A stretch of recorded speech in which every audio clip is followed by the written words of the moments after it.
Hello, everyone. Welcome to session number 7 of the 2026 MSR Research Colloquium, The Mystical and Research. This session is entitled Ethical Thresholds in Spiritual Research, Navigating Consent, Vulnerability, and Emergent Inquiry, an AoM Ethics Education Committee workshop. My name is Tianyuan Yu, and I'm joined by Daniel Nichka and Angela Chen, our tech hosts for this session. Please feel free to contact them in the chat for any technical issues. As we enter this session, we invite you to take a moment to settle. Perhaps notice your breath, your body, and the place from which you are joining.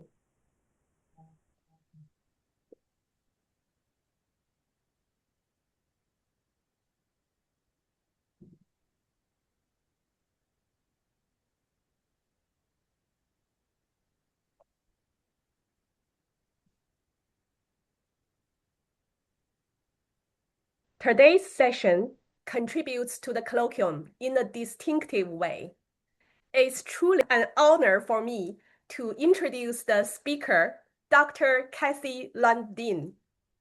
Kathy is professor of management at Gustavus Adolphus College in Minnesota, USA.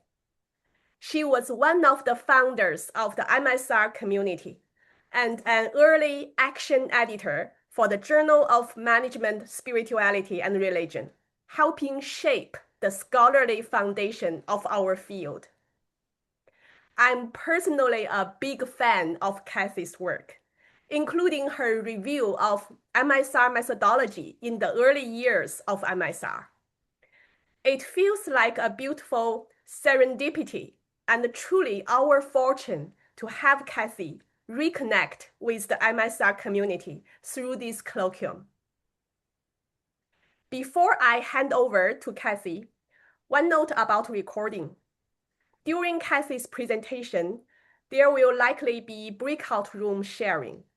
We will stop the recording when participants move into breakout rooms, so everyone can speak freely. When the breakout discussion ends and Kathy resumes her presentation, we will resume the recording so that Kathy's presentation itself can be recorded in full. During Kathy's presentation, please also feel free to share your questions for Kathy in the chat. I will keep an eye on the chat and bring them into the discussion as time allows. Kathy, thank you so much for being here. We are deeply grateful. With that, I warmly welcome Kathy to lead us into the session.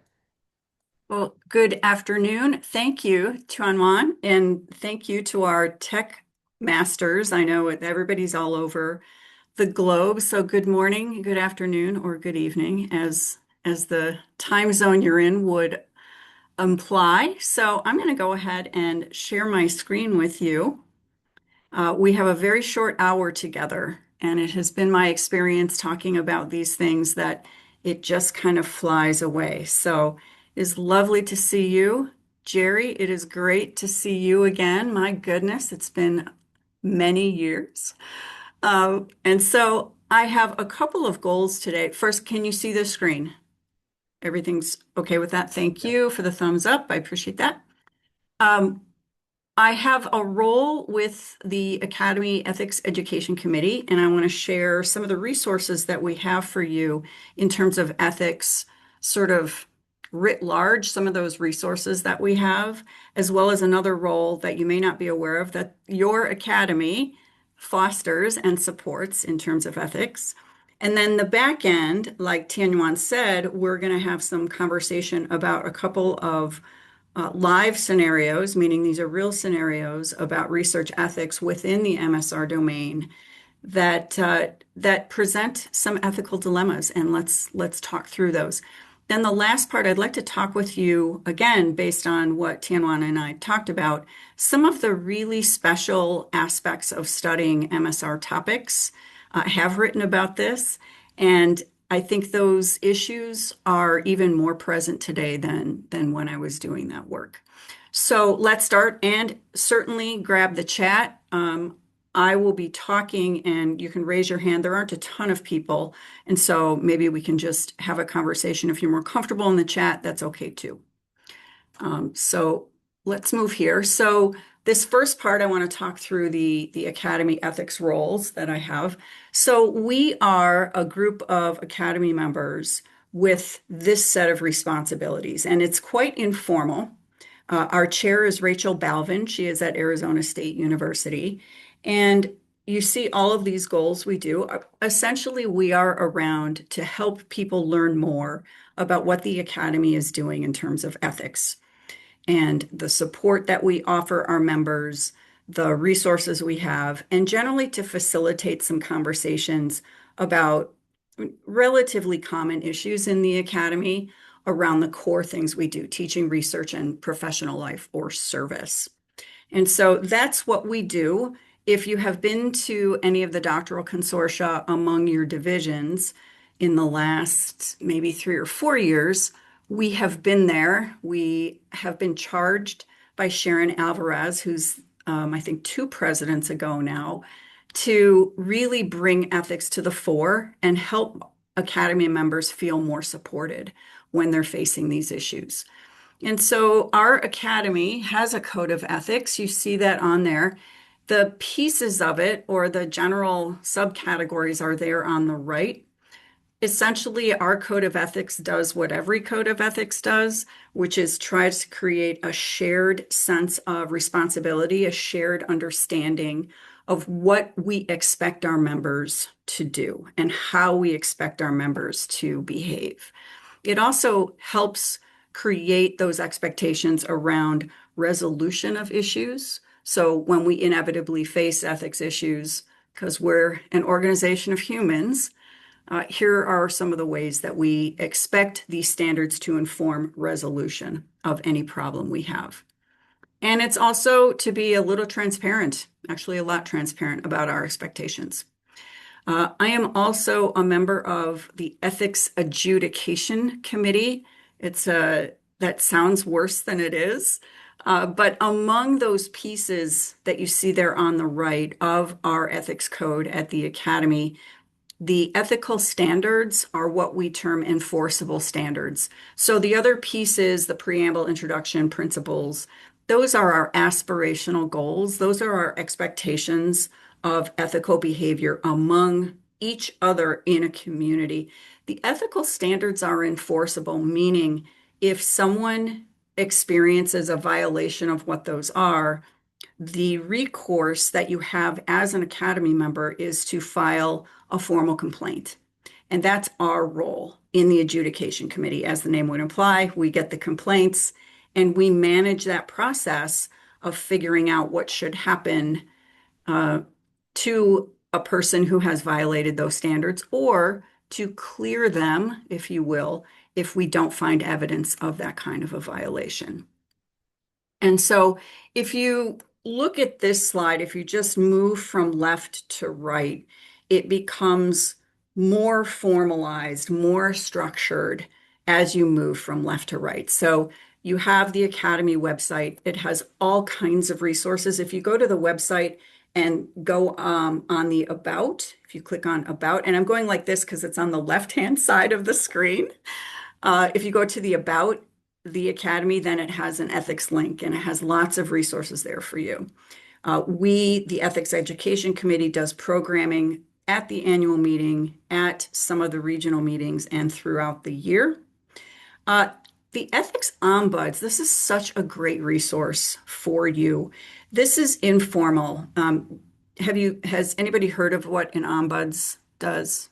Anybody know that term of ombuds? Yeah, it's informal, neutral conflict resolution. So we can be engaged by members who just want to bounce ideas off of us. They're like, I had this thing happen to me, and I wanted to get your reaction to it. Or I'm having this specific issue with another member or this other person.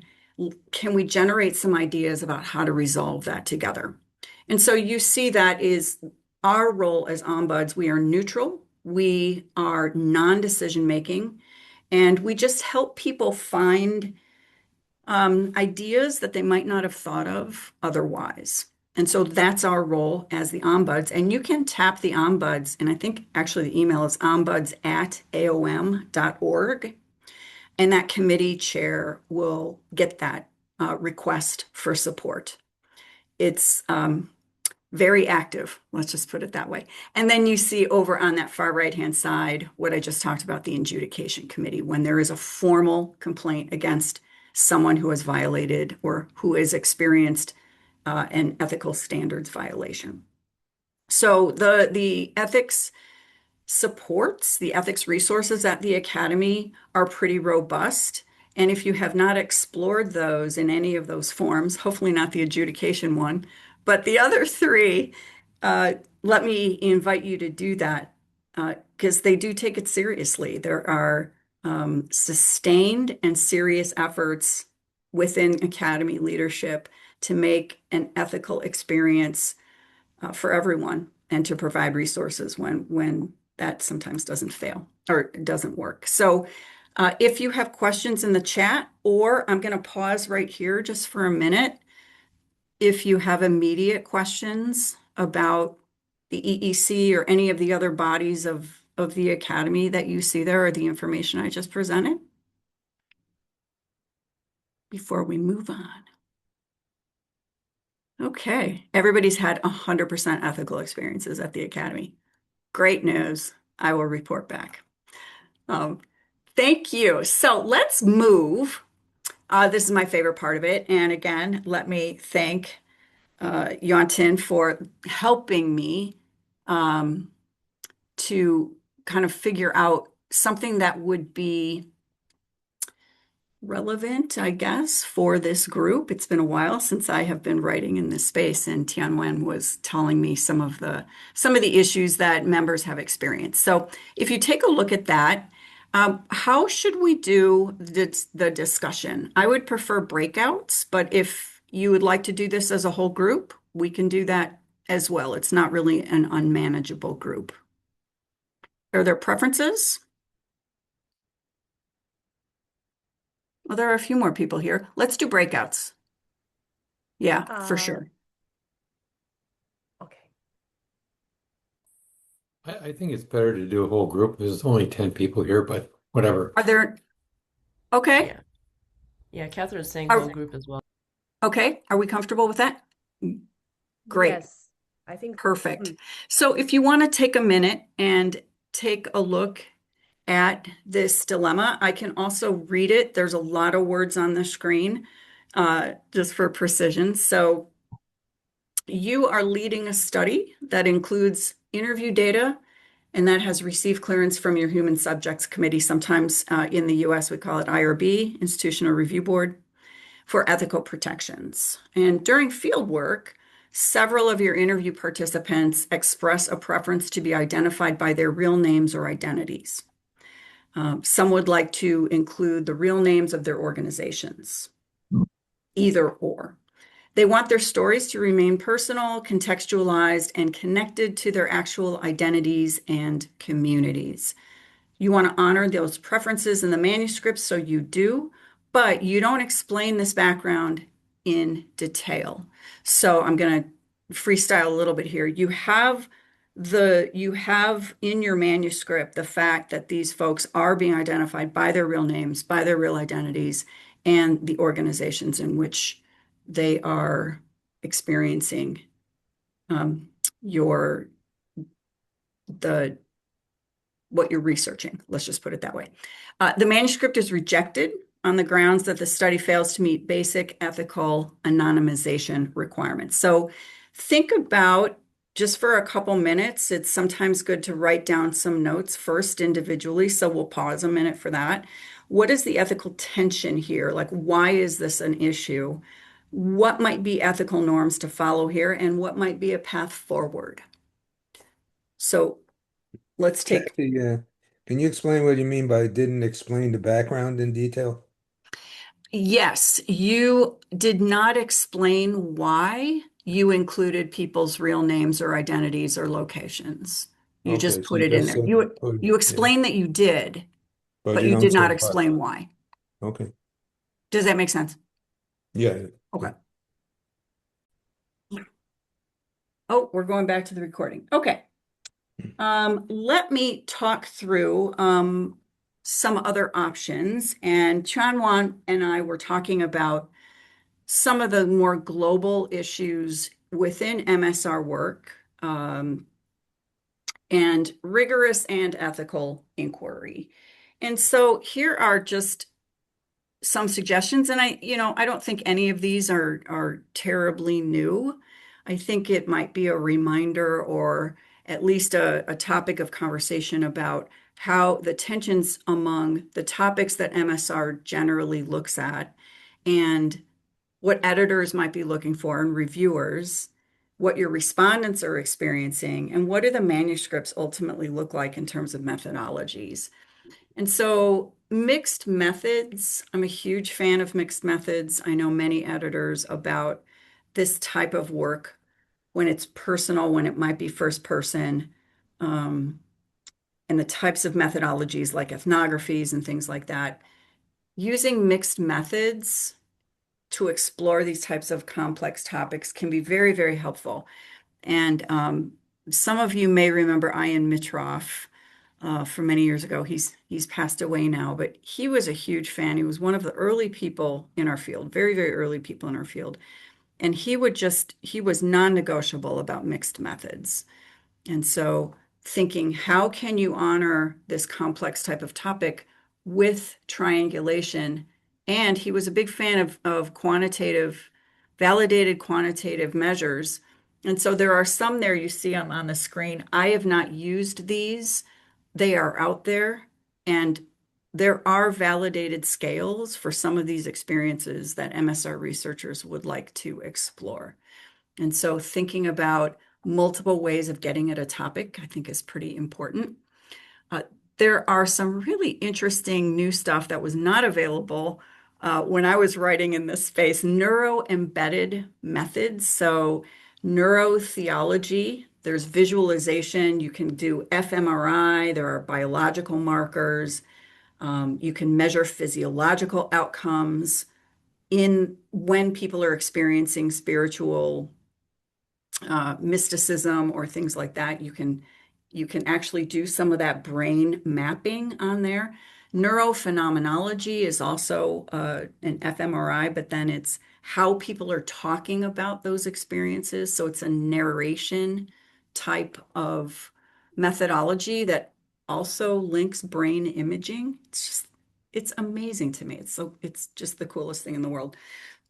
Reviews across literatures about MSR topics. So if you're thinking about how can I serve this field, what do I want to take a super deep dive into? Review articles are always appreciated. They're very well cited. And so what excites you about an MSR topic and who else is talking about it across literatures? How can you engage MSR topics for the whole field? Because spirituality and religion these are millennia old topics. So who else is talking about those things that are interesting for you? What are other fields saying about it? And how can you bring those together in a cogent way that serves the field? And this is something that I have written about pretty repeatedly in this field. We are not the first ones to be thinking about this. There's almost no topic within MSR that someone else isn't either simultaneously looking at or has not already looked at. And if you look at some of the helping professions, nursing, I'm going to move here. The nursing literature is absolutely terrific. Those, if you know any nursing, or let me go down. Let me start with social work. Sorry, the ecological framework. So you're looking at phenomena across time and different units of analysis. So social work does that all the time. So ecology is sort of like the movement of something, and looking at different units of analysis that are experiencing the same thing. And so tapping into social work, they've been doing that kind of work for a really long time in these types of humanizing topics. If the nursing literature, I am amazed at what nurses do. Every day, nurses do something amazing, and they've written about it. They've written about it for a really long time. And so that type of close caregiving, you are going to have topics within MSR, and the nurses have experienced it all. And so, how can we pull what nursing has done in terms of that very relational, dialogical? People are at the end of their lives. These are very, very personal, very, very personal types of research topics, and the nurses can teach us a lot.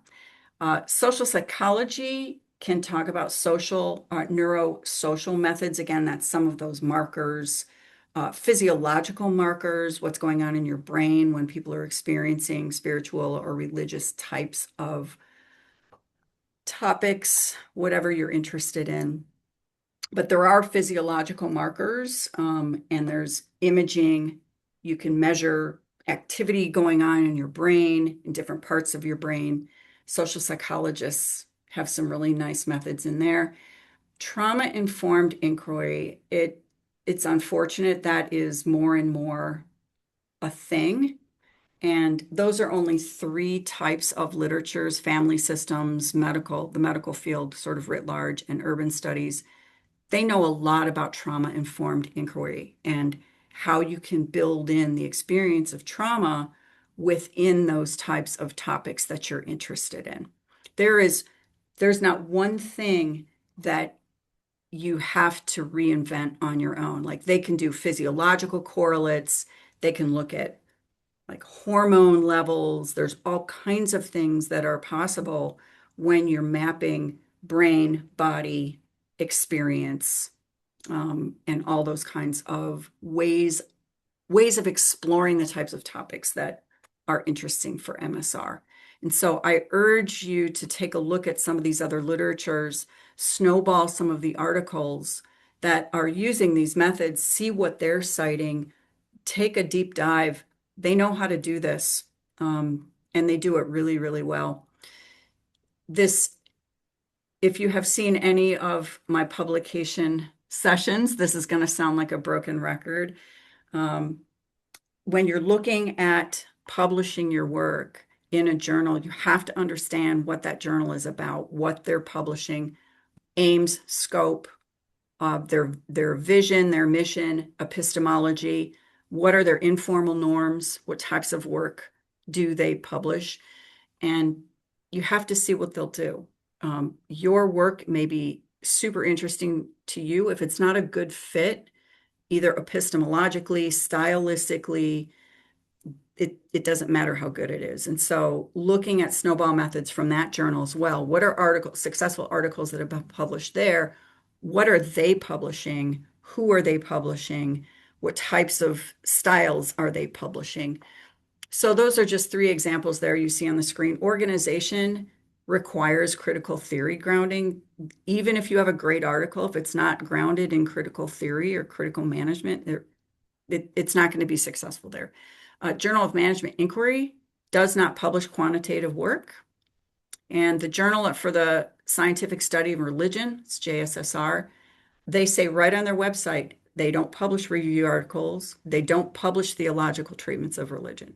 And so looking at what that journal is telling you and examining articles, you can narrow down your field of your target journal pretty substantially. And having been the editor of multiple journals, you would be surprised maybe at the number of articles or the number of submissions that we get that are out of our domain, they're out of our aims and scope, and stylistically they just don't fit. So journals will generally tell you what they will publish and what they want to publish. The cover letter, if you have had the advice that editors don't read cover letters, that is terrible advice.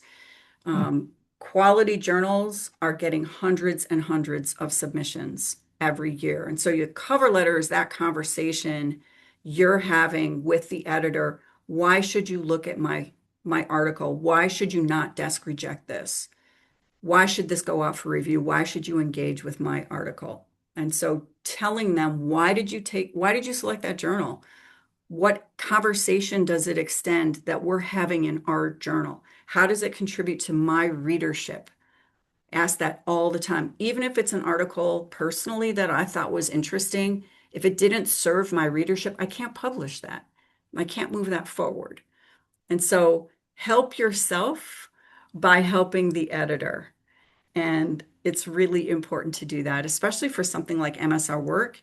It can be sometimes inaccessible to editors. What is it that you're trying to do? Help them understand what your contribution is. And that really helps. It really, really helps. I think this is maybe my last one here, and I know I need to leave at least 2 minutes at the end. So COPE, the Committee on Publication Ethics, there is the URL right there. They are our central clearinghouse for ethical issues in research and publishing. They have so much great stuff.